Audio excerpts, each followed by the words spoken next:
बिस्मिल्लाहिर्रहमानिर्रहीम, अस्सलाम वालेकुम। मैं हूं डॉक्टर मनवर हुसैन और आप देख रहे हैं पाकिस्तान और दुनिया। नाजरीन, आज हम बात करते हैं पुलवामा के ड्रामे के जो भारत ने रचाया। 14 फरवरी को उनका दावा था कि जो उनके फ़ौजी मारे गए वो पुलवामा में दहशतगर्दी का वाक़या पेश आया और उन्होंने उसका इल्ज़ाम पाकिस्तान पे लगाया, जिसको लेटर ऑन एक्सपोज़ किया मिस्टर पॉल मलिक ने, जो कि एक्स गवर्नर थे गोवा के और कश्मीर के।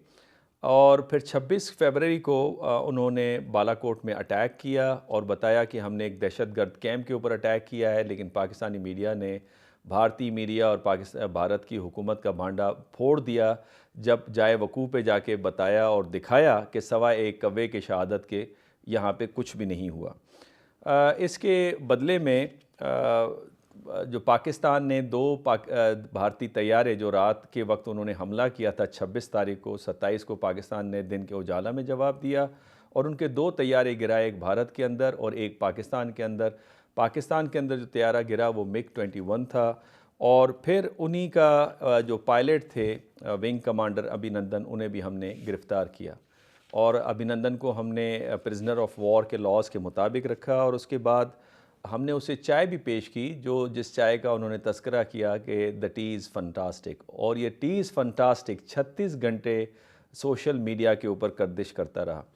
5 साल इस वाक़े को गुज़र गए हैं और 5 सालों के बाद भारत के इस तरह के जो ड्रामे हैं पाकिस्तान के ख़िलाफ़, उस क्या वो आगे भी जारी रहेंगे। और चूँकि भारत के अंदर इलेक्शंस आ रहे हैं, इन इलेक्शंस के होते हुए मोदी साहब का कहा यह जा रहा है कि दोबारा वो पावर में आना चाह रहे हैं और कुछ रियासतों के अंदर उन्होंने इलेक्शंस जीता भी है, मेजॉरिटी में से मेजॉरिटी का वोट हासिल करने की काविशें जारी हैं।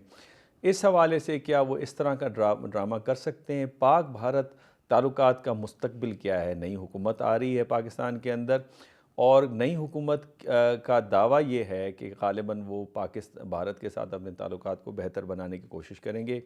इन सारी चीज़ों के ऊपर गुफ्तगू करने के लिए हमेशा की तरह हमारे साथ हमारे को होस्ट हैं डॉक्टर कमर चीमा साहब।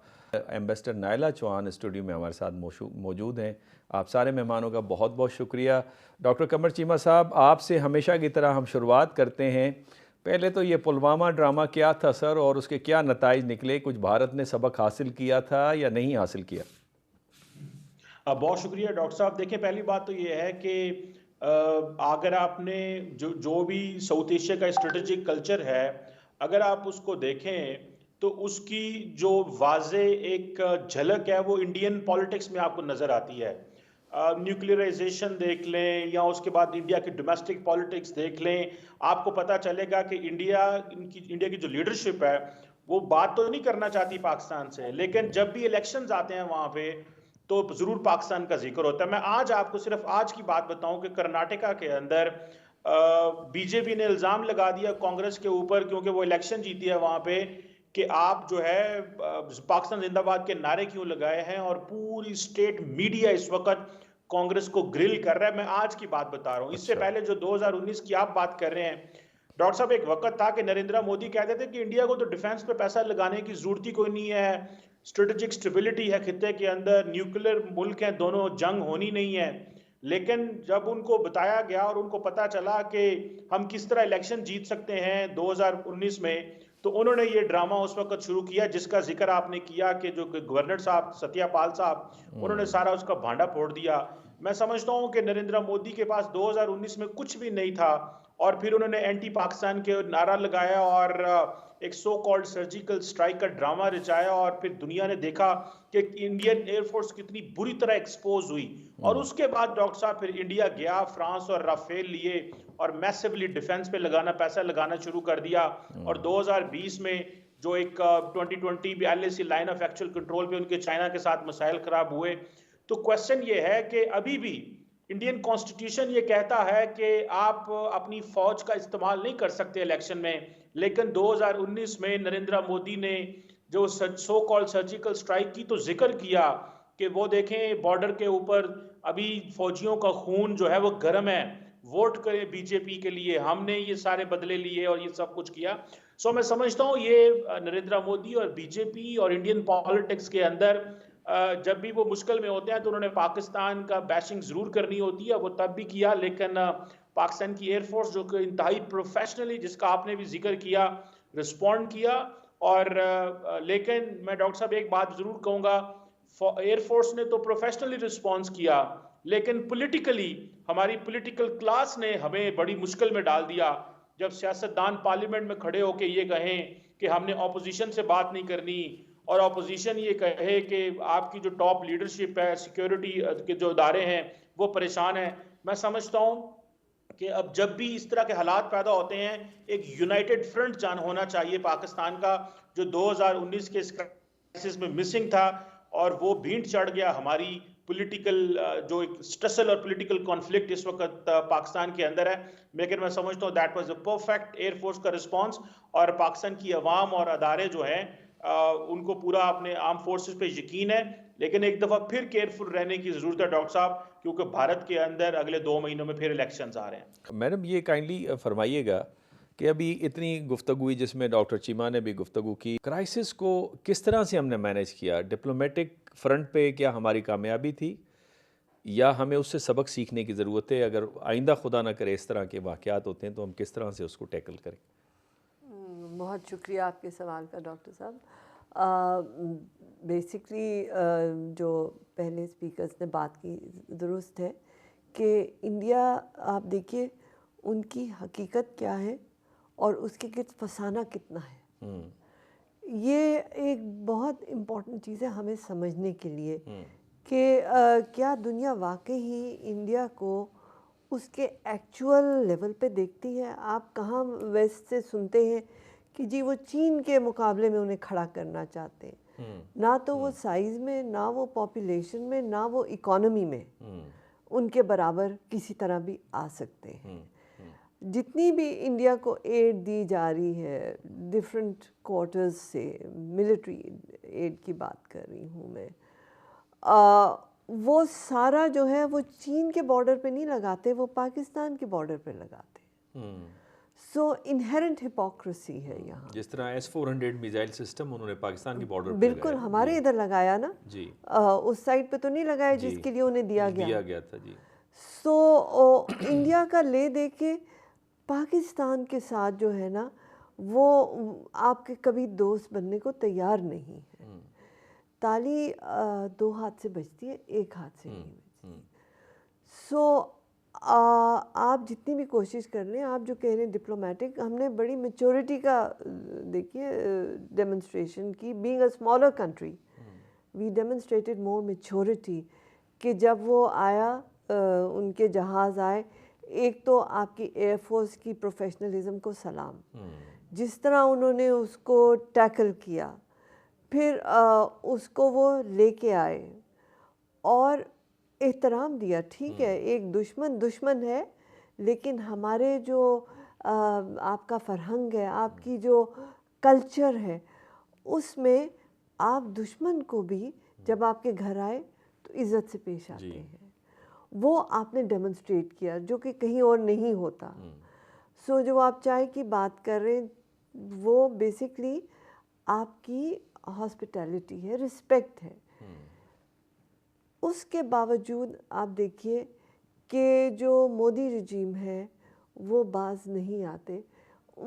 बेसिकली आप अगर इंडिया की, आप तो माशाल्लाह पॉलिटिकल एनालिस्ट हैं, हिस्टोरिकली देखें, जब भी इनके इलेक्शंस आते हैं पाकिस्तान बैशिंग इनकी हाइट पे चली जाती है और वो पाकिस्तान कार्ड प्ले करने की करते हैं। जैसे आपने बताया जो एक्स गवर्नर थे कश्मीर के मलिक साहब, उन्होंने भी कहा कि जी जब मैंने उनसे कहा कि मुझे इतनी सिक्योरिटी चाहिए और उन्होंने मोदी साहब से बात की कि जी मुझे ये आप कंटिजेंट के साथ सिक्योरिटी दीजिए, तो उन्हें कोई जवाब नहीं आया। और जब वो 40 सोल्जर्स फौत हुए तो इन्होंने रिपोर्ट की तो मोदी साहब ने कहा you don't talk about it, आप खामोश हो जाएं। मतलब उन्होंने अपने 40 सोल्जर्स को मरवा दिया अपने पॉलिटिकल एजेंडा के लिए। किस हद तक वो जा सकते हैं ताकि पाकिस्तान बैशिंग कर सके। पाकिस्तान में ऐसा नहीं है। आप देखिए, आपका प्रेस भी, आपका मीडिया भी, उन्होंने मैच्योरिटी का डेमोन्स्ट्रेशन की। आप इंडियन मीडिया को देखिए दे क्रिएट वॉर हिस्टीरिया। आप 2 मिनट उनका प्रोग्राम्स देख नहीं सकते, वो चिल्ला चिल्ला के बोलते, ऐसे सुलझे हुए आपकी तरह बात नहीं करते और फिर चिल्ला चिल्ला के बेबुनियाद बातें करते, वो समझते हैं चिल्ला के वो झूठ को छुपा लेंगे, दुनिया में अपना असर और रसूख कायम कर लेंगे। हाँ, लेकिन चिल्लाता वही है जिसका फैक्ट्स वीक हो। नहीं होता है। नाजरीन, इतनी ज़बरदस्त गुफ्तगू चल रही है। एम्बेसडर नायला चौहान ने बताया कि भारत का ये मकरू चेहरा आज का नहीं है, उनके ये बिहेवियरल पैटर्न आपको नज़र आता है। डॉक्टर कमर चीमा साहब ने बताया कि हमने एक भरपूर उनको रिस्पॉन्ड किया था 2019 के अंदर। यहाँ पे एक छोटी सी ब्रेक लेते हैं, जब ब्रेक से वापस आएंगे तो हम ये डिस्कस करेंगे पाकिस्तान और भारत के ताल्लुकात का आखिर मुस्तकबिल क्या है, ये दो पड़ोसी ममालिक आखिर कब सबक हासिल करेंगे। कम बैक नाजरीन, वक्फे से पहले हम बात कर रहे थे कि 2019 को क्या वाक़यात हुए। इस वक्त हमारे साथ जुड़े हैं air marshal retired Masood Akhtar साहब। एयर मार्शल साहब, पहले तो बहुत शुक्रिया, आपने वक्त दिया सच न्यूज़ के लिए। एयर मार्शल साहब, ये फरमाइएगा कि उस वक्त जो पाकिस्तान की तरफ से जो रिस्पॉन्स था, प्रोफेशनली आप उसे किस तरह से देखते हैं, किस तरह से हमने हैंडल किया, और फिर इसको नज़र में रखते हुए पाकिस्तान एयरफोर्स ने क्या लेसन्स लर्न किए ताकि फ्यूचर में इस तरह के ख़तरात को टैकल किया जाए। नंबर एक, पाकिस्तान के सारे जो एयर वॉरियर्स हैं या स्काई ब्लू वॉरियर्स हैं, उनके लिए ये बहुत ही फख्र और मसरत का दिन है। ये एनिवर्सरी, 5वीं जो एनिवर्सरी हमें रिमाइंड करती है कि हमने उस दिन कितनी अच्छी परफॉर्मेंस दी थी। मगर जो याद रखने की बात है, पाक फजाइया हमेशा इस तरह की कॉन्टिजेंसीज के लिए तैयार रहती है। That is why we are paid. और हमें जब पायलट एक जहाज उड़ाता है तो एनीथिंग 35 से 40, 60, 80 मिलियन डॉलर का वो जहाज होता है। तो उस दिन के लिए हमारे जो चीफ ऑफ एयर स्टाफ थे, चीफ मार्शल मुजाहिद अनवर, उनकी बड़ी क्लियर ऑर्डर्स थे। नंबर एक, उन्होंने वजीर आजम से ऑलरेडी अप्रूवल ले लिया था कि अगर इंडिया ये हरकत करता है तो हम उसका फौरी जवाब देंगे। फॉर्चुनेटली जब वो हुआ तो हमें पता चला कि उन्होंने उसका, हमारा कोई नुकसान नहीं हुआ था, तो उन्होंने फिर डिले कर दिया। उन्होंने 3 ऑर्डर्स दिए अपने एयर स्टाफ को। उन्होंने कहा कि ये जो रिस्पांस या हमारा रिपोस्ट है, उसमें 3 चीजें होनी चाहिए। नंबर एक, प्रोपोर्शनेट होना चाहिए। जितना उन्होंने डैमेज किया उतना ही हम करें, उससे ज्यादा ना हो, और कोई कोलैटरल में कोई बंदा नहीं मरना चाहिए। नंबर 2, ग्रेजुएटेड होना चाहिए। नंबर 3, कैलिब्रेटेड होना चाहिए कि उतना ही ज्यादा जितना कि उन्होंने किया, और हमने बायन वो अचीव किया। नंबर 1। नंबर 2, हमने लोकली, आपके व्यूअर्स को पता होना चाहिए कि हमने सारी वेपन्स जो यूज की सरफेस अटैक के लिए वो लोकली डेवलप थी, पाकिस्तान में बनी हुई थी। और नंबर 3, वो इंतहाई निशाने पे जाके लगी। सो मच सो के नौशहरा के जो इंस्टॉलेशन थी, वहां पे एक 3 स्टार जनरल आए हुए थे, और वो निकाला जा सकता था हेडक्वार्टर, मगर आखिरी वक्त पे पायलट ने अपना क्यू या पेपर या कर्सर जो है वो 2 किलोमीटर 3 किलोमीटर राइट या लेफ्ट पे कर दिया, तो वेपन वहां जाके लगा। तो और ये क्यों किया एयर चीफ मार्शल मुजाहिद अनवर ने, कि क्योंकि जब हमने अभिनंदन को 2 तैयारे गिराए तो एटलीस्ट 3, 4 या 5 और जहाज लॉकअप करके इंडियन टारगेट्स को बैठे हुए थे अपनी कॉकपिट्स में। उनको अप्रूवल नहीं दिया गया क्योंकि उन्होंने कहा था कि डैमेज उतनी हो जो कि वो सह सकें, उनके ऊपर ये दबाव ना हो कि वो हवा से ही रिटेलिएट करें। अगर हम 2 की बजाय 4, 5 जहाज मार देते तो शायद उन पे प्रेशर होता कि वो रिटेलिएट करें हवा में, और फिर हम रिटेलिएट करें, और उसके बाद जो अंग्रेजी में कहते हैं एस्केलेशन लैडर, वो हमारे कंट्रोल से बाहर चला जाएगा। और हम 2 न्यूक्लियर ताकतें हैं, और ये जंग ऑब्वियसली नहीं होनी चाहिए। तो मुजाहिद अनवर साहब ने इंतहाई जिम्मेदारी का सबूत दिया, और उसका रिजल्ट ये निकला कि उन्होंने हवा से नहीं रिस्पॉन्ड किया। उन्होंने कहा कि जी अब हम मिसाइल मारेंगे, जो कि ऑब्वियसली जमीन से जमीन मारा जाता है। तो जब उन्होंने कहा तो इमरान जो प्राइम मिनिस्टर थे, उन्होंने कहा जी अगर आप 9 मारेंगे, 10 मारेंगे तो हम 12 मार देंगे। लेकिन फिर ऑब्वियसली बहुत सारा बैनुल-अक़वामी दबाव था, जिसकी वजह से हमें अभिनंदन को रिलीज हमने किया एक खैर सगाली के स्टेप के तौर पे। ये एयर मार्शल साहब, ये बड़ा आपने इम्पोर्टेंट नुक्ता उठाया कि अभिनंदन जो उनके विंग कमांडर थे, हमने अंडर प्रेशर वापस किया या खैर सगाली में वापस किया? ज्यादा खैर सगाली, बट ऑब्वियसली लोग भी कह रहे थे कि जी इसको डी एस्केलेट करो। तो हमने अपने जो दोस्त ममालिक थे उनकी बात भी सुनी। डी एस्केलेट, देखिए याद रखिए कि सबसे पहला एहसान तो मैं नहीं कहूँगा, फेवर भी नहीं कहूँगा, जो एयर चीफ मार्शल मुजाहिद अनवर ने स्टेप लिया कि उनको एक ग्रेसफुल विंडो फॉर एग्जिट दिया कि उनको हवा में रिटेलिएट ना करना पड़े, अवाम का इतना प्रेशर नहीं होना चाहिए। तो हमने उसको पहले ही उसको डी एस्केलेशन की विंडो दी हुई थी। तो उसके साथ साथ हमने बतौर खैर सगाली ये किया। मगर एक चीज याद रखने की है कि इससे सबक क्या सीखे हमने। नंबर एक, हमें हर वक्त तैयार रहना चाहिए। और उसका सबूत हमने कहाँ दिया?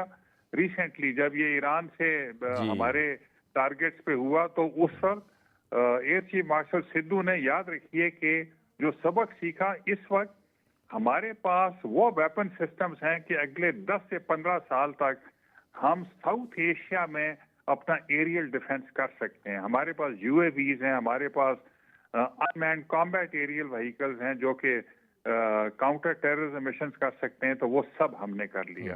तो आई थिंक हमें बहुत बहुत इस पे फख्र होना चाहिए कि हमारी फजाइया हमा तन गो तैयार है, हर तरह की कॉन्टिजेंसी के लिए ट्रेंड है, डॉक्ट्रीन्स हैं हमारी अपनी अपनी जगह पे।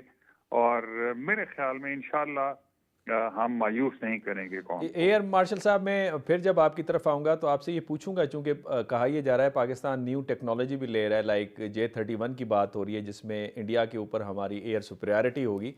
लेकिन मैं डॉक्टर कमर चीमा साहब पहले आपसे रिक्वेस्ट करूँगा अगर हमारे मेहमानों से सवाल करना चाहें। जी बिल्कुल। मैं पहले तो एयर मार्शल साहब से सवाल करना चाहता हूँ कि सर ये बताएं कि ऑन जिसे वो कहते हैं ना, ऑन ग्राउंड तो हमने बड़ा अच्छा काम किया, यानी कि ऑब्वियसली एयर स्पेस में कि हमने हमारे फाइटर्स वहाँ पे उन्होंने रिस्पॉन्ड किया।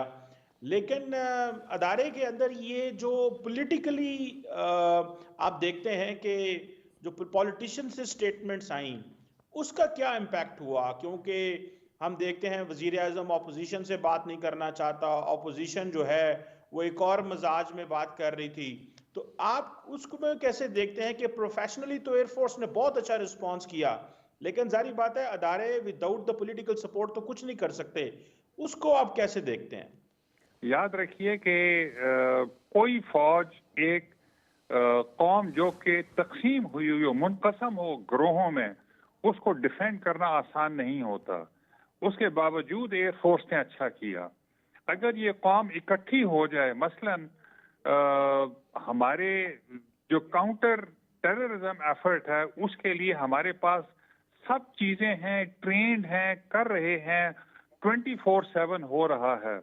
लेकिन कौम को फाइनली काउंटर टेररिज्म जंग हम उस वक्त जीतेंगे जबकि हम इस कौम के जत्थों को, ग्रोहों को इकट्ठा करके, नॉट ओनली के वज़राए आज़म और सुदूर जो हैं अपोजिशन, सब कौमी सलामती के मौजू पे, कौमी मफादात के मौजू पे सब एक तरफ देखें और वो सही सिमत होनी चाहिए। तभी हम कौम को इंसर्जेंट से या जो टेररिस्ट हैं या दहशतगर्द हैं उनसे हम वीन अवे कर सकते हैं, ताकि हम ये करें। हिंदुस्तान के साथ याद रखने की चीज है, वो तो हमें वो हम ट्रेंड हैं 24/7। अगर ये स्कर्बिश इंटरनली हमारी थोड़ी सी जंग जारी भी रहती है अपोजिशन और उनके दरमियान, तो हम अपने ऊपर हावी नहीं होने देते। लेकिन जहां काउंटर टेररिज्म एफर्ट है वहां पे हमें कौम को इकट्ठा करने की जरूरत है, और वो ना हुआ तो खुदा न खास्ता ये जंग हमारी जो दहशतगर्दों के खिलाफ है, जो कि ज्यादा सीरियस है, ये हमें जीतने में मुश्किल होगी।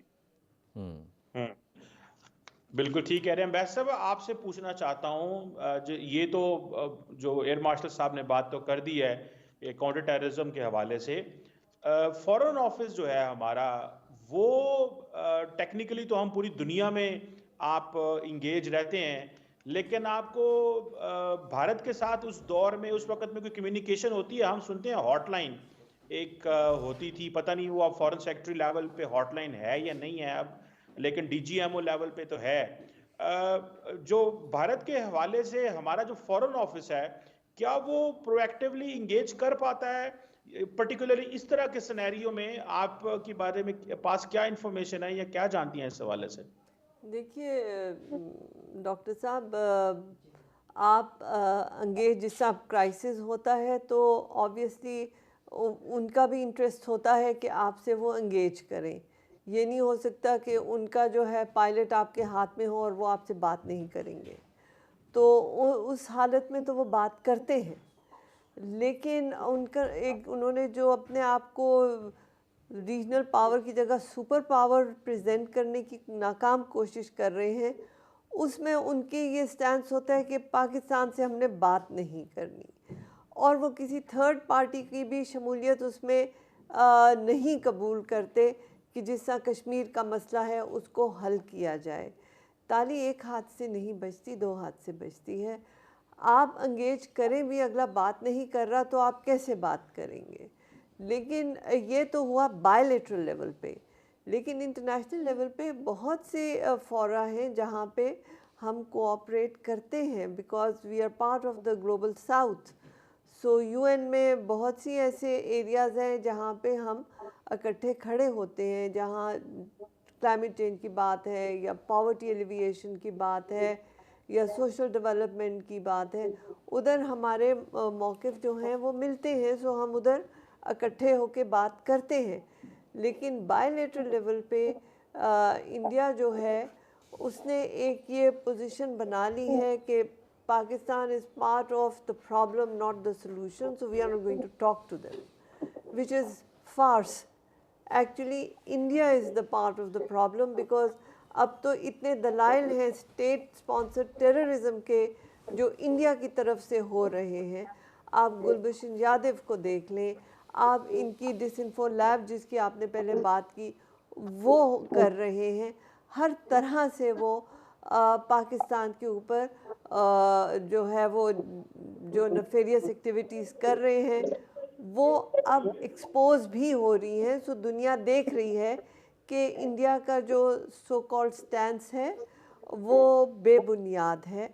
एंड पाकिस्तान ने हमेशा अमन के लिए और पीस के लिए काम किया, और उसमें आपके फॉरेन ऑफिस बहुत मुदब्बर तरीके से, बहुत मैच्योरिटी से डील करता है इश्यूज़ को। डॉक्टर कमर चीमा साहब, आप बताइए कि नई हमारी रिजीम आ रही है ना पावर में, कहा भी ये जा रहा था कि मुस्लिम लीग नून अगर आ जाती है तो फिर गालिबन वो कोशिश एक अपनी एफर्ट डालेंगे कि इंडिया के साथ रिलेशनशिप को नॉर्मलाइज करें। गालिबन जो इस वक्त चीफ मिनिस्टर इलेक्ट हुई हैं मरियम नवाज साहिबा, उन्होंने गालिबन कोई मोदी का जो इकनॉमिक मॉडल है उसका जिक्र भी किया कि हम इस तरह के मॉडल को पाकिस्तान में लेकर वो पाकिस्तान की इकनॉमिक को अपलिफ्ट करेंगे इकॉनमी को। आप कैसे देखते हैं, क्या उम्मीदें वाबस्ता हैं नई हुकूमत से?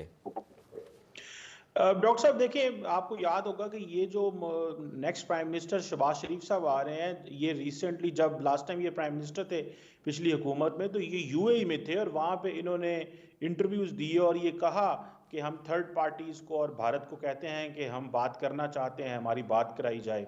कोई रिस्पॉन्स नहीं आया। मैं नहीं समझता डॉक्टर साहब हमारे पास कोई लिवरेज है और हम भारत हमसे बात करेगा, और ना ही मेरा ख्याल है कोई सिग्नलिंग देनी चाहिए। इसको, इस मसले को फिलहाल छोड़ दें।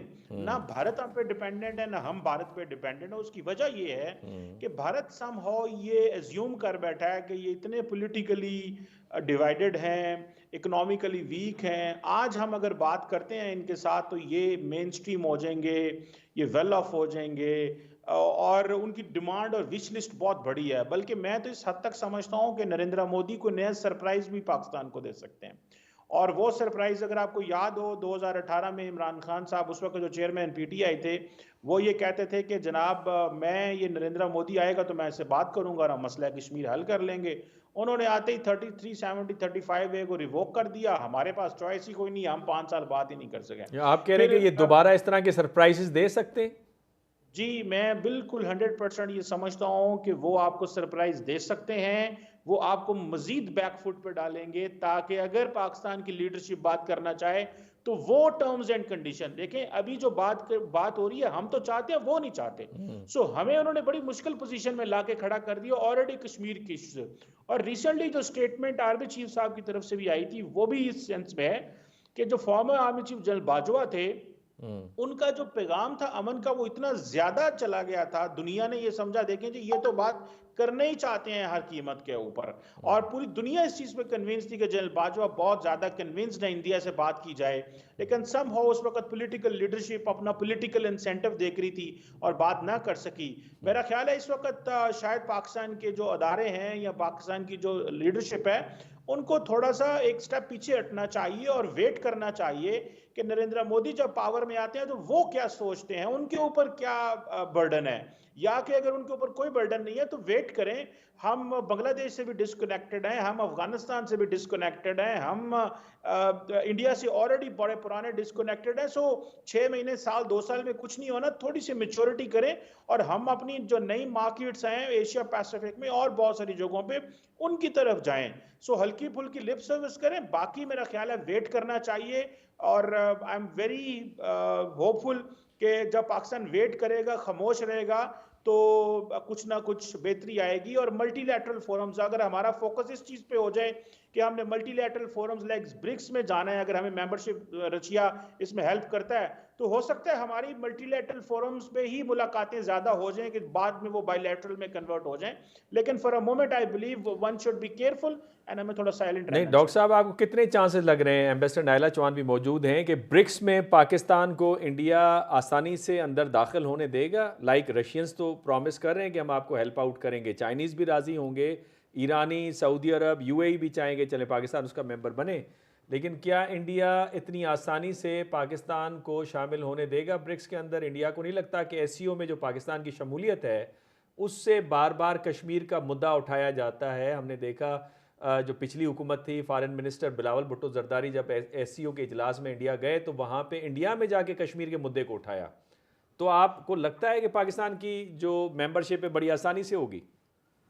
देखिए, इस पे मैडम एम्बेसडर ज्यादा अच्छा बता सकती हैं, लेकिन एक दो पॉइंट मैं ऐड कर देता हूँ। पहली बात तो यह है कि जब ब्रिक्स की मेंबरशिप ओपन हुई है तो इट्स फॉर एवरीवन। इसमें इंडिया ये नहीं कह सकता कि हमें इस मुल्क को रखना और इस मुल्क को नहीं। तकरीबन 30 ममालिक इंटरेस्टेड हैं, 5-6 ममालिक को उन्होंने रिसेंटली साउथ अफ्रीका में इंक्लूड किया है। मैं समझता हूँ कि अगर इंडिया चाहे भी तो एक खास हद तक, और रिसेंटली जो हमारी फॉरेन ऑफिस की आई थिंक स्टेटमेंट भी आई थी कि एक खास मुल्क है जो रोकना चाहता है। सो पाकिस्तान ने इस दफा जो एप्लीकेशन दी है वो सोच समझ के दी है। अगर इस दफा नहीं भी होता तो शायद नेक्स्ट जो ब्रिक्स समिट है उसमें हो जाएगा, लेकिन इंडिया इतना लंबा नहीं रोक सकेगा। उसकी वजह यह है कि बाकी ममालिक भी इंडिया जिनको चाहता है वो नहीं इन्वॉल्व उनको होने देंगे। ईरान उसमें है, यूएई है, और किसी मुल्क को मैं नहीं समझता मुश्किल होगी, लेकिन फॉर अ मोमेंट इंडिया इतना लंबा इसको रोक भी नहीं सकेगा मेरी नज़र में। आपका क्या व्यू पॉइंट है एम्बेसडर साहिबा? देखिए, डॉक्टर चीमा ने बड़ी अच्छी बातें की, पर मैं इसमें एक और पहलू, आपको पता है मैं हर चीज़ में एक नया पहलू देती हूँ। ब्रिक्स आप देखिए कि इस वक्त उसमें क्या सिचुएशन है। अभी प्रेसिडेंट लूला ने क्या स्टेटमेंट्स दी हैं इज़राइल के ख़िलाफ़, और he was very candid about it. Brazil के जो प्रेसिडेंट हैं उन्होंने, लूला ने बड़े कैंडिड तरीके से नेतन्याहू को क्रिटिसाइज़ किया, इज़राइल को क्रिटिसाइज़ किया, जेनोसाइड की बात की, यहाँ तक बात की कि हिटलर ने जो जूस के साथ किया उससे बदतर जो है ये जूस फ़लस्तीनियों के साथ कर रहे हैं, जिस पे कि बड़ा रिएक्शन हुआ इज़राइल की तरफ से। तो इंडिया तो खुद अब जो है एक ऑकवर्ड सिचुएशन में पड़ गया है बीइंग पार्ट ऑफ ब्रिक्स, क्योंकि आप डी डॉलराइजेशन की बात कर रहे हैं, आप जो है उसमें ज़्यादा इंडिपेंडेंट किस्म की एक पॉलिसी डेवलप करने की सोच रहे हैं, उसमें चीन की लीडरशिप है, उसमें ब्राज़ील की लीडरशिप है। आप देखिए कि उसमें जितने भी ममालिक हैं एक्सेप्ट फॉर इंडिया, वो अब एक नया स्टैंस डेवलप कर रहे हैं। इंडिया इसमें अब फंस गया हुआ है, क्योंकि वो तो वेस्ट की लाइन टो करना चाह रहा है, बिकॉज उन मतलब वेस्ट उनको चढ़ा रहा है चीन के खिलाफ। सो अब अगर वो चीन के खिलाफ जाना चाहते हैं, जो वो नहीं जाते, लेकिन वेस्ट को अपीस करने के लिए वो डी डॉलराइजेशन की बात तो नहीं करेंगे। वो जो नया बैंक बनाना चाह रहे हैं उसके भी वो हक में नहीं बात होंगे। तो नहीं कर रहे मैडम, लेकिन प्रैक्टिकली तो हम देख रहे हैं ना कि इंडिया कितने ममालिक के साथ अपनी करेंसी में ट्रेड कर रहा है। एग्जैक्टली लेकिन आप ये देखें ना कि अब जो इजराइल के साथ इंडिया के ताल्लुकात हैं वो अपनी जगह पे दुरुस्त वो है। मुझे यहाँ अपनी पे जगह छोटी जो सी है, एक ब्रेक के लिए कहा जा रहा है मैडम। ब्रेक से जब वापस आएंगे तो air marshal retired Masood Akhtar साहब भी हमारे साथ मौजूद हैं, आप भी मौजूद हैं, डॉक्टर कमर चीमा साहब भी मौजूद हैं। ब्रेक से वापस आके हम पूछेंगे कि पाकिस्तान की एयरफोर्स की क्या तैयारियाँ हैं, और कहा यह जा रहा है कि न्यू टेक्नोलॉजी पाकिस्तान ने एक्वायर की है, और पाकिस्तान अगर J-31 तैयारा हासिल कर लेता है चाइना से, जो कि स्टेल्थ कैपेबिलिटी का है, तो इंडिया के ऊपर एयर सुपरियॉरिटी होगी पाकिस्तान की। यहाँ पे लेते हैं नाजरीन एक छोटी सी ब्रेक। वेलकम बैक नाजरीन। वक्फे से पहले एम्बेसडर नायला साहिबा बता रही थी कि ब्रिक्स के अंदर क्या चैलेंजेस दरकार हो सकते हैं पाकिस्तान को, लेकिन इंडिया इस वक्त उसकी बड़ी ऑकवर्ड सिचुएशन है। एक तरफ इसराइल और अमेरिका के साथ खड़ा है और दूसरी तरफ ब्रिक्स का मेंबर है। हमारे साथ air marshal retired Masood Akhtar साहब भी मौजूद हैं। एयर मार्शल साहब, काइंडली फरमाइएगा पाकिस्तान के एयरफोर्स की क्या तैयारियां हैं, और स्पेशली इंडियंस को बड़ा कंसर्न है कि पाकिस्तान स्टेल्थ कैपेबिलिटी का J-31 तैयारा जो है वो ले रहा है इंडिया से। तो अगर आप हम मवाजना करें पाकिस्तानी एयरफोर्स का और इंडियन एयरफोर्स का, तो इसका तकाबली जायज़ा क्या बनेगा? इस वक्त भी बगैर स्टेल्थ के J-31 के, जो कि इंडिया के पास भी नहीं है J-31, हम एक PFX के ऊपर भी काम कर रहे हैं, जो कि टर्किश जो TFX है या कान एक तैयारा है जी जी जिसने कोई पिछले हफ्ते ही अपनी पहली परवाज की है, उसके साथ भी हम हिस्सेदार हैं। J-17 की तरह वो भी इंशाल्लाह एक सक्सेसफुल मॉडल होगा। लेकिन आज अपने व्यूअर्स को आप जरूर मैं जरूर आपके व्यूअर्स को बताना चाहूंगा जी कि आज वो कैपेबिलिटी हमारे पास है कि we can stand our own ground. जो हमारे पास J-10 है उसका रेडार रफाल से बेहतर है। जो उसके पास बियॉन्ड विजुअल रेंज मिसाइल है वो रफाल के मिसाइल से बेहतर है। जो F-17 है ब्लॉक 3, उसमें वो एक 4.5 जनरेशन जहाज है जिसमें कि air to sea, air to air और एयर टू सरफेस सारे फैसिलिटीज और सारी वेपन्स अवेलेबल हैं। और हमारे पास इतने नंबर्स हैं कि किसी भी कॉन्टिंजेंसी में याद रखने की चीज है कि इस वक्त जो पावर्स दैट बी हैं, और नायला चौहान साहिबा ये आपके ऊपर और रोशनी डाल सकती हैं जी, वो कभी भी हमारी 20 दिन की एक नॉर्मल जंग नहीं होने देंगे। और पिछले कोई 10-15 साल में 2 दिहाइयों में इंडिया ने बार बार कोशिश की है ये करने के लिए। जब एलिजिडली उन्होंने हमारे ऊपर इल्जाम लगाया कि हमने उन पर हमला करवाया है, दहशतगर्दी करवाई है, तो अमेरिका ने ये जंगें नहीं होने दी। और अगर कश्मीर में होता है तो मैं हमेशा कहता हूं, अगर वो अपनी 2 कोर्स ले जाते हैं कश्मीर के एरिया में, वहां पे एक छोटा एरिया है, एयर स्पेस भी छोटी है, तो हम भी 2 कोर्स ले जाएंगे। वो अपनी 5 सबसे अच्छी स्क्वाड्रन लेके जाते हैं, हम भी 5 स्क्वाड्रन लेके जाएंगे। तो आज हमारा जो बैलेंस है उनके साथ वो बिल्कुल ठीक है, पैरिटी है, और हम we can stand our own ground. J-31 आता है तो वो नेचुरली इंडिया उससे बहुत खाइफ है, लेकिन इंडिया भी इस वक्त रूस के साथ उनसे जो सबसे अच्छा स्टेल्थ है उसकी बार्गेनिंग कर रहा है। लेकिन जो चीज इंडियन एयरफोर्स के खिलाफ जा रही है वो ये है कि जिस तरह पाकिस्तान की फजाइया ने अपनी कौम और हुकूमत के साथ अपनी जगह बनाई है, इंडिया की फजाइया नहीं बना सकी। सो उनको वो फाइनेंशियल सपोर्ट नहीं है, वो उनको फंड्स नहीं मिलते जिस तरह से इंडियन आर्मी को मिलते हैं। सो उनके बहुत ज्यादा प्रॉब्लम्स हैं। सो मीनिंग देयर बाय कि आज किसी भी कन्वेंशनल जंग के अंदर जो भी लिमिटेड होगी, 24 घंटे, 1 दिन की, 2 दिन की स्कर्मिश होगी, पाकिस्तान उसमें इंडिया का अगले 10 से 15 साल बिल्कुल मुकाबला कर सकता है। We can stand our ground. अगर J-31 आ जाता है, PFX डेवलप हो जाता है, जो कि पाकिस्तान का स्टेल्थ फाइटर होगा, फिफ्थ जनरेशन, सिक्स जनरेशन, या काम के साथ जो हम टर्किश TFX के साथ हम करना चाहते हैं, जो हम हमारी कोऑर्डिनेशन है, वो अगर हो जाती है तो फिर तो हम अगले लेट्स से कि 20, 25, 30 साल तक हम और अल्लाह करेगा तब तक हमारी इकॉनमी, अल्लाह करे कि वो ठीक हो, हमारी कौम इकट्ठी हो जाए, तो we will do well. Air marshal साहब, ये आपने बात की कि इंडियंस नेगोशिएट कर रहे हैं रशियंस के साथ, कौन से जहाज के लिए? ये MiG-35 की आप बात कर रहे हैं? MiG-35 की भी है, उनका जो प्रॉपर जो स्टेल्थ है, जिसमें कि इंडिया ने पहले कंट्रीब्यूट भी किया हुआ था, फंड्स भी उन्होंने भी हिस्सा डाला हुआ था, लेकिन वो डिले होता गया तो इंडियंस पुल्ड आउट। तो इस वक्त तो MiG-35 के लिए कर रहे हैं, मगर जो भी सबसे अच्छा होगा, इंडिया के पास याद रखिए कि बार्गेनिंग पावर बहुत है, वो अमेरिका से भी बेहतरीन चीजें ले रहे हैं। मसलन जो प्रीडेटर्स इस्तेमाल हो रहे थे अफगानिस्तान में बेस्ट, वो इंडिया को मिल गए हैं, तो उनको बेहतरीन इंजन भी मिल गया उनके तेजा के लिए, तो अमेरिका से भी ले रहे हैं, रूस से भी ले रहे हैं, फ्रांस से भी ले रहे हैं, तो उनके लिए बहुत सारी ऑप्शंस हैं। हमारे पास टाइम टेस्टेड 2 ही ऑप्शंस हैं, चाइना और टर्की।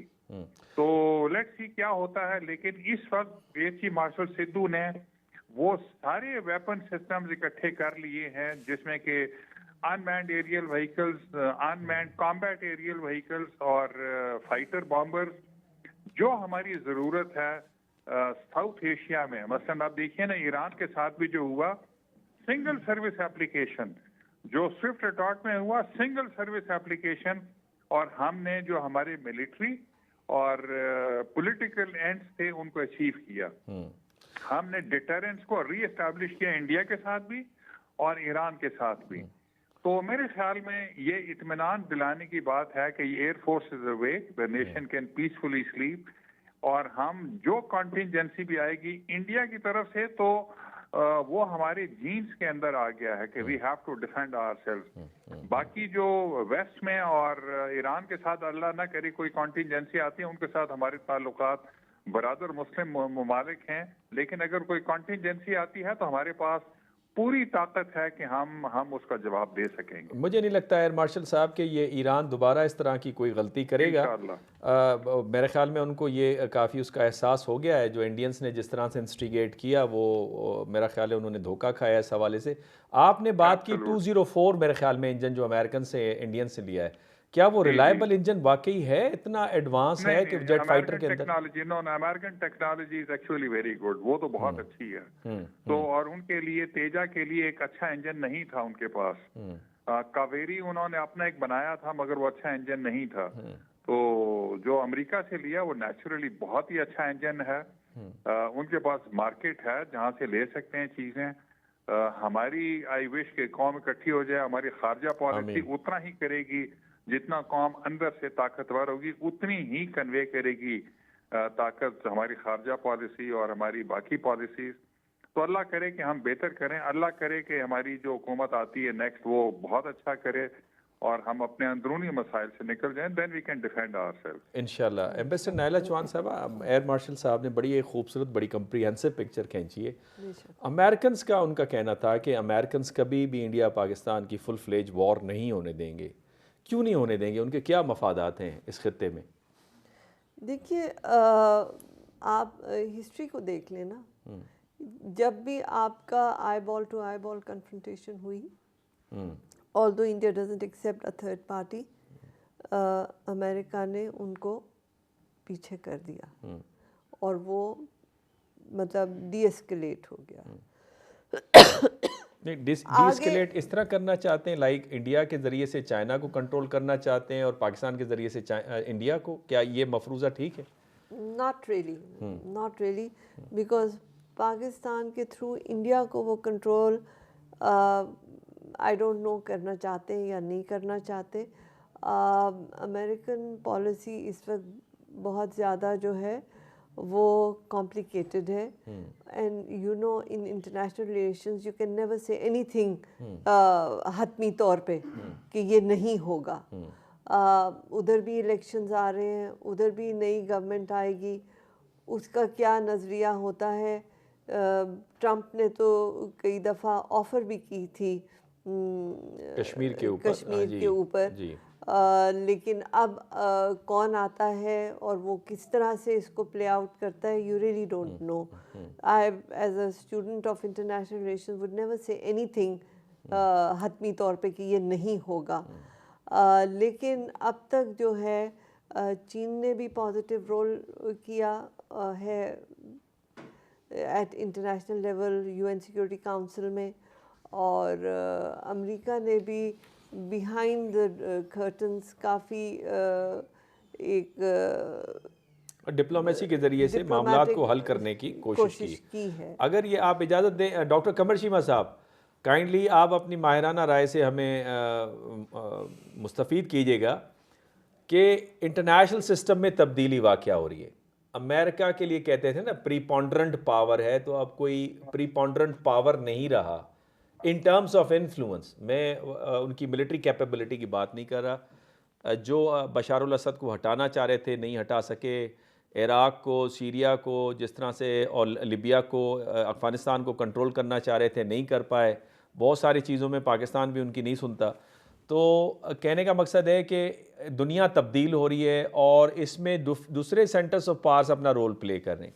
जब पाकिस्तान ब्रिक्स में जा रहा है तो उस सूरत में आपको लगता है कि हम कह भी रहे हैं कि ये एशियन सेंचुरी है, तो जो एशिया के जो पावर्स हैं वो पाकिस्तान इंडिया को कहेंगे कि यार ये मसले को हल करो और इससे फ़ायदा उठाओ और एशिया के अंदर अमन स्टेबिलिटी हो, ताकि हम अपनी पावर को गेन करें और अपना फ्यूचर में अपना किरदार अदा करें। तो आपको लगता है दोनों ममालिक पे आगे जाके कोई प्रेशर आएगा? डॉक्टर साहब, मैं नहीं समझता। एशिया अभी बहुत दूर है। देखिए, एशिया का फ्यूचर अगर आप देखें, बहुत बड़ा एशिया है, स्टार्टिंग फ्रॉम रशिया, कहाँ तक एशिया जाता है। मुझे नहीं लगता कि कोई इतनी ज़्यादा हलचल मचेगी। अमेरिका का इन्फ्लुएंस मिलिट्री सेंस में ना भी हो, पॉलिटिकल एंड फाइनेंशियल तो ज़रूर मौजूद है। आज भी अगर आप देखें, अफगानिस्तान में वो जो करके गए, इराक में किया, सीरिया में किया, हर जगह पे वो कर रहे हैं। जो अभी इजराइल कर रहा है वहां पे with the American support. The question is कि अमेरिका वो ना भी करे, लेकिन जो दूसरे टूल्स उनके पास हैं वो किसी के पास भी नहीं है। चाइनीज बड़े स्लो हैं। एशियन इंफ्रास्ट्रक्चर इन्वेस्टमेंट बैंक की अभी कोई वर्थ नहीं है। एससीओ ब्रिक्स ठीक है, एंटी वेस्ट ग्रुप जरूर मौजूद है, लेकिन somehow they still use वो अपना एक इन्फ्लुएंस उन्होंने रखा हुआ है। और आप देखें कि वो अपने पार्टनर्स बढ़ा रहे हैं। आप भले इंडिया की शक्ल में हो या वैसे हो, लेकिन इंडिया कुछ नहीं अकेले कर सकता और कोई मुल्क कुछ नहीं कर सकता। सो अमेरिका का इन्फ्लुएंस तो रहेगा, लेकिन एशिया मुझे नहीं लगता कि इतनी जल्दी कुछ करने की, कोई स्टेट करने की पोजीशन में रखती है। चाइनीज अपने पॉलिटिकल मसल्स शो नहीं कर रहे। जिस तरह शी जिनपिंग ने अपनी जो है वो थर्ड टर्म ऑलमोस्ट इसे कह लें आप ली है, फॉर अनदर 10 ईयर्स वो आए हैं। इंटरनल भी उनको चैलेंजेस बहुत ज़्यादा हैं। और आपको पता है कि बहुत सारी, जिसको आप चाइना +2 स्ट्रेटजी कहते हैं या फ्रेंड शोरिंग कहते हैं। सो अब हुआ यह है कि सारी की सारी जो बड़ी इन्वेस्टमेंट्स थी चाइना से, वो निकल के इंडिया और वियतनाम और एशिया पैसिफिक में जा रही हैं। सो चाइना और इंडिया के, चाइना के अंदर इस दफ़ा फॉरेन डायरेक्ट इन्वेस्टमेंट भी कम आई है, बहुत कम आई है। वो तो चीप लेबर का फैक्टर आप वजह फरमा रहे, वो चीप लेबर का एक, डॉक्टर साहब, एक फैक्टर है। आप वजह फरमा रहे। मैं आखिरी, चूंकि हमारे पास 2 मिनट बचे हैं, एक जुमला आपसे लेना चाह रहा हूँ और एक जुमला एम्बेसडर नायला चौहान साहिबा से लेना चाह रहा हूँ। अमेरिका का सॉफ्ट पावर बड़ा तकड़ा है। वो चाइना का भी नहीं है, वो इंडिया का भी नहीं है, वो रशिया का भी नहीं है। इनफैक्ट अमेरिका अपने सॉफ्ट पावर को इस्तेमाल करते हुए नाकाम नज़र आ रहा है, यानी वो नहीं कर रहा उसका इस्तेमाल। हार्ड पावर जो है, काइनेटिक पावर जो है, जिससे एंटी अमेरिकन फीलिंग्स बढ़ रही हैं इस खिते के अंदर, उसका भरपूर इस्तेमाल है। आपको लगता है इंडिया के पास भी बड़ा भरपूर सॉफ्ट पावर है, आगे जाके वो एशिया में इस्तेमाल करेगा? मुझसे पूछ रहे हैं? जी, आपसे पूछ रहा हूँ। देखिए जी, इंडिया का सॉफ्ट पावर तो मौजूद है, लेकिन जिस तरह प्राइम मिनिस्टर मोदी उसको इस्तेमाल करना चाह रहे हैं, वो काउंटर प्रोडक्टिव हो रहा है। क्योंकि वो बॉलीवुड पे प्रेशर डाल रहे हैं, वो क्रिकेट को अपने पॉलिटिकल लेंस के लिए इस्तेमाल कर रहे हैं। सो उनकी जो सॉफ्ट पावर है, या जो ये जो एक्टर्स हैं या जो मीडिया है, ये सारे का सारा कॉम्प्रोमाइज हो गया। और ये अगले 5, 7 साल, 10 सालों में आप देखिएगा कि उसके ऊपर एक बड़ी मजबूत छाप लग जाएगी, जो कि मेरा ख्याल है इंडिया के लिए मसले होंगे उसमें। बिल्कुल ठीक है। एम्बेसडर नायला चौहान साहिबा, आपको लगता है इंडिया का सॉफ्ट पावर और पाकिस्तान का सॉफ्ट पावर, इनका अगर मवाजना करें एक दो जुमलों के अंदर? मवाजना तो आप नहीं कर सकते, बिल्कुल भी नहीं, बिकॉज आपने अपनी सॉफ्ट पावर डेवलप ही नहीं की। अनफॉर्चुनेटली मतलब इट्स रिग्रेटेबल कि हमने अपनी सॉफ्ट पावर ना डेवलप की है, और जो थोड़ी बहुत है उसको भी हमने पूरी तरीके से इस्तेमाल नहीं किया। सो मुआवजा करना मेरा ख्याल है दुरुस्त नहीं होगा। हाँ, पाकिस्तान को इस पे फोकस ज़रूर करना चाहिए।